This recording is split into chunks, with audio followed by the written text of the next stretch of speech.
बाळासाहेबांचे मुळे, बाळासाहेबांच्या मुळे अकोला जिल्हा विकासाकडे, बाळासाहेबांच्या मुळे अकोला जिल्हा विकासाकडे.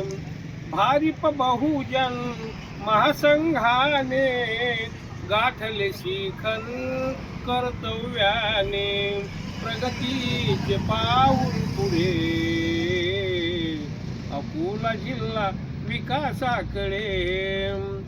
सन्मानाचा दर्जा देऊन प्रत्येक व्यक्ती सोबत घेऊन योग्य राजकारण घडे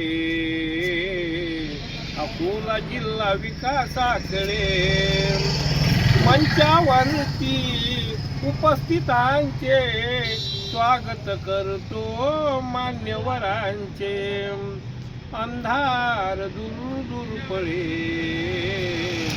बाळासाहेबांच्या मुळे, बाळासाहेबांच्या मुळे अकोला जिल्हा विकासाकडे. चांगलं आहे.